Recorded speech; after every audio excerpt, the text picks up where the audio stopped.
भोजपुरिया हैं ढीठे बताइले आपन पहचान कबो न लुकाइले। भोजपुरिया हैं ढीठे बताइले आपन पहचान कबो न लुकाइले। लुसफुसाइले ना लुसफुसा के बतियाइले। लुसफुसा के ना बतियाइले। साँच बोले में कतहू ना अझुराइले। साँच बोले में कतहू ना अझुराइले। भोजपुरिये में इहे कहिले सुनाइले। भोजपुरिये में यह कहिले सुनाइले। दम भर भोजपुरिये में रउआ लोग के सामने आइले। दम भर भोजपुरिये में रउआ लोग के सामने आइले। कतहूँ बोले में ना लजाइले।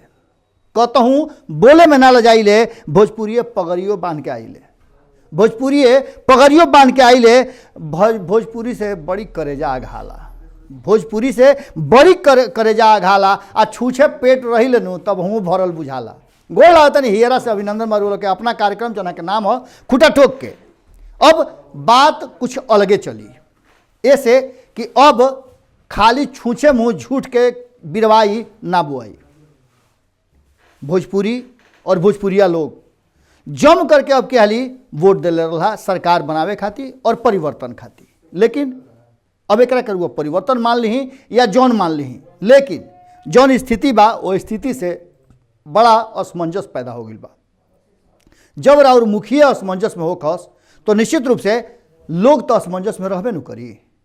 बहुत बात भई रहे और इतना बात भई रहे कि वो सब बात के एक जगह सहित के समेट के रखे के और दोनों खेमा से एक के बात कहल जात रहे कि कहीं ना कहीं अब की हाली बिहार में वो बात हुई जौन आम जनता और आम लोग से वादा कइल गइल बा। वादा करे के और करवावे के दोनों तैयारी दोनों पक्ष कैले रहे। हालांकि एगो बात तो तय ना मान के चली कि 20 लाख रोजगार देवे के जौन बात रहे ओकरा के करे खातिर सरकार अपन शुरुआत कर दिले बा। लेकिन अभी भी विपक्ष के और बहुत सारा लोग के बात के भरोसा नहीं है कि ऐसा स्थिति कबो आ सकेला। कारण कि 2014 में भी ऐसा तैयारी भई रहे। सब बात के लेकर के कहल जा रहा बा कि नीतीश कुमार जी के फ्री हैंड नहीं खे, उनका हाथ के खुला नहीं खे छोड़ले, कहीं ना कहीं नाथ नथाइल बा। इस चलते नीतीश कुमार जी आगे बढ़े में बड़ी हिचकिचात रहन और हिचकिचाहट कहीं ना कहीं बिहार के पिछुती ढकेले चल जाता। आंकड़ा ऐसा नहीं है कि नीतीश कुमार जी सीधा तौर पे कोनो फैसला ले लेस। और दूसर का तरफ तेजस्वी यादव जो नो एंट्री के बोर्ड लेके 24 घंटा घूमल चलता रहन ओकरो के लेकर के असमंजस के स्थिति पैदा हो गई बा। महागठबंधन में हालांकि ये बात कहल जा रहा बा अब जौन की नया तरीका से सब कुछ भइल हा, मीटिंग भइल हा और मीटिंग में जब आरजेडी के पदाधिकारी लोग आयल हा तो इहो बात कहल गई हा कि भाई अब थोड़ा सा गेट खोल के रखे के पड़ी। राजनीतिक दल के और राजनीतिक लोग के दरवाजा हमेशा खुला रखे के चाहिए। रोल के एगो प्रसंग सुनाओ तनी। जब लोहिया जी के और जयप्रकाश नारायण के, जॉर्ज फर्नांडिस के सब लोग के जब बात होला तो ये बात में एगो बात बहुत गंभीरता से कहल जाला कि जब समता पार्टी के गठन भई रहे और बिहार में एगो सर्वमान्य नेता के रूप में जॉर्ज फर्नांडिस रहन, जना घड़ी वो रक्षा मंत्री भी रहन, तौना घड़ी भी उनकर दरवाजा बंद ना होत रहे। हमेशा उनकर दरवाजा खुलल रहत रहे दोनों ओर के। जना कमरा में सुतत रहन तौनों कमरा के दरवाजा खुला रहत रहे और जौन कमरा से निकले के दूसर का दरवाजा रहे वो खुला रहत रहे। उनका कहे के तात्पर्य इतने रहे कि जौन ही हमरा मिलल बा वो आम जनता के है और आम जनता खातिर कभी दरवाजा हम बंद ना कर सकिले। जेकरा जौना घड़ी मन बा वो घड़ी आ करके हमरा के हिला डोला करके और देख सकेला। जनता के काम खातिर हम हाजिर बानी। एगो उ दौर रहा, एगो इहो दौर रहा कि जौना घड़ी एगो लाठी लेकर के अंग्रेज के भगावे खातिर गांधी जी गुजरात से बिहार अइले और बिहार में उनका उस शक्ति मिलल कि जौन शक्ति लेकर के आखिर अंग्रेज के भगाइए के मनले। ये सब बात पर अब नया जौन स्थिति आ गई बा और नया स्थिति के लेकर के जौन सामना कर रहा बा बिहार और देश के राजनीति लोग जौना के सामना कर रहा बा ओकरा में कहीं ना कहीं एक बात तो पता चल रहा बा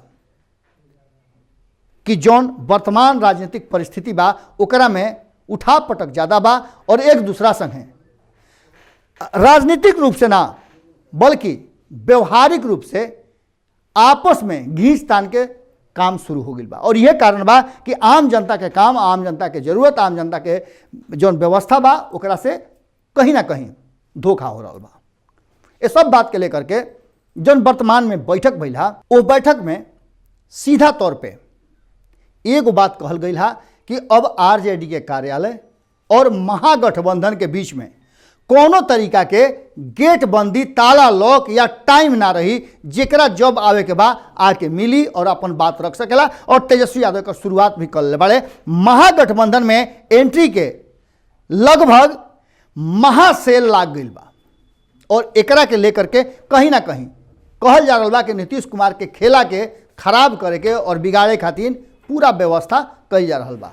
रोलों के लगातार हमने के बताते हैं या कि जहां एक तरफ महागठबंधन यह बात के लेकर के तैयारी के ले रहा और तेजस्वी यादव कहले रहे हा कि अब हम चुनाव के तरफ जाए, हम कोनो तरह के साठ गांठ ना करब। लेकिन एगो और बात बा कि कहीं अगर उनका समर्थन मिल जाए तो सरकार ना बनी है, बिल्कुल बनी है।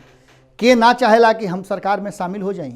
हर कोई के मर्जी होला कि हम जब चुनाव जीतनी तो सरकार भी बनाई, मंत्री भी बनी, सब कुछ होई।